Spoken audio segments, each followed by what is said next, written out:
Je suis d'accord, je suis né à Dax, j'ai vécu un peu de temps ici, mais j'ai beaucoup bougé aussi. J'ai vécu à Milan, j'ai vécu à Paris, j'ai vécu à Berlin. Puis depuis que je suis ici, je me suis remis à une passion que j'avais depuis longtemps, des petits dessins que je faisais dans les carnets. Je les ai mis sur Facebook. Et ensuite, j'ai vu qu'ils avaient un certain bon accueil. Et donc, en continuant de dessiner toujours, j'ai contacté des personnes aussi, des gens que j'admirais pour ce qu'ils écrivaient, pour leur œuvre, et pour l'intérêt qu'ils avaient manifesté déjà pour les arts. Et 2-3 personnes m'ont répondu, dont Tristan Garcia, Jean-Luc Nancy, Jean-Claude Martin, des philosophes, la plupart. Et j'ai réussi avec eux à construire un blog qui s'appelle Le Griffonneur, où j'ai pu mettre à la fois leurs textes et mes dessins. J'ai commencé à changer des formats, des dessins un peu plus grands, qui ont été repérés par un galeriste et qui m'a invité à exposer à Biarritz.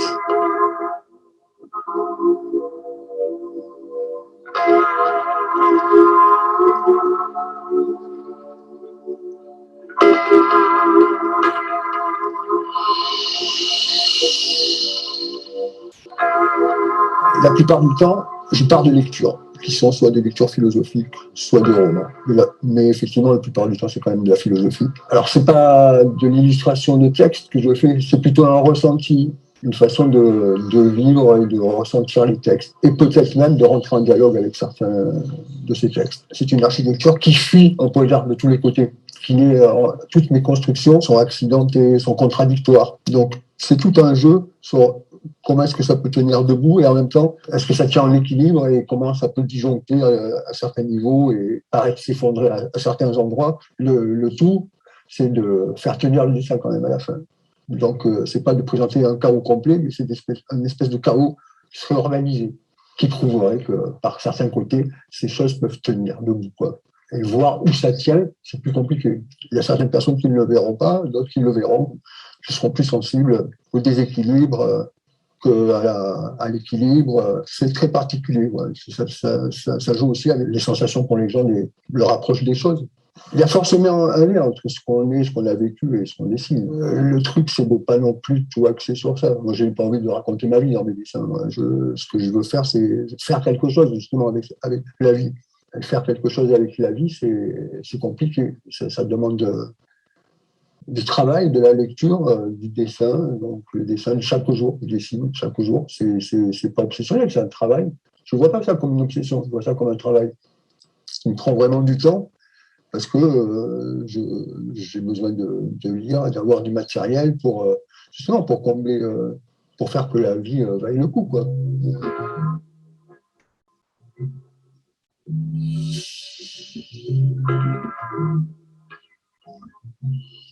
Mon outil, c'est le crayon qui me permet d'aller au plus simple et au plus rapide. Parce qu'en fait, le dessin, c'est aussi une question de rythme. Le crayon, c'est un outil qui permet d'aller vite, en fait. Et moi, je travaille assez vite. Je dessine très vite. Mes dessins, je les fais pratiquement dans une journée. Parfois, j'en fais 2 dans la journée. Donc, je n'ai pas besoin d'outils qui me demandent un temps d'attente ou de préparation. Enfin, je serais gêné par ça. Je travaille dans l'instant, dans la foulée d'une lecture ou à la suite d'un texte. Et donc, en fait, il faut que je puisse être réactif. Et le crayon me permet de faire au mieux ce que j'ai envie de faire.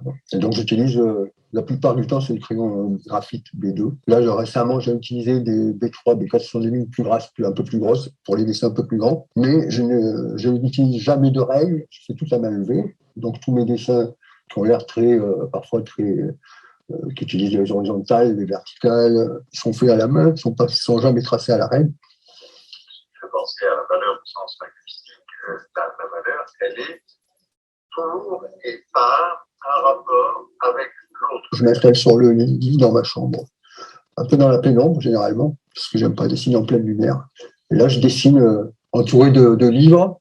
Et souvent, si je suis accompagné d'une conférence audio, de philo comme ça, qui fait un espèce de fond, alors que je n'écoute pas forcément, qui est par contre sur un sujet qui m'intéresse. Et donc, ce sont des conférences que je mets et qui me servent de fond sonore qui rythme le dessin, plus ou moins, sans que je m'en rende compte forcément. Mais j'ai besoin de ce fond sonore pour pas que ça fuit de tous les côtés. Parce que c'est un petit espace qui est confiné quand même, mais le dessin, il peut fuir de la page. Tandis que là, il est entouré des livres et de la conférence. Il est tenu dans les parages du papier, quoi.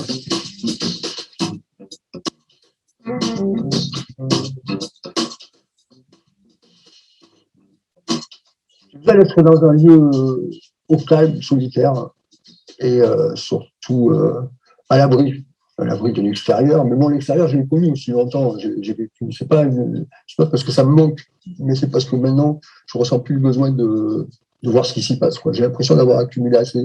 C'est un peu bête ce que je dis peut-être, hein, mais d'avoir vécu toutes les vies et de me dire que voilà, d'avoir le matériel pour passer à autre chose. Donc le dessin, ça me permet dans un petit espace comme ça, de vivre ma vie de moine en créant, quoi, de moine créateur.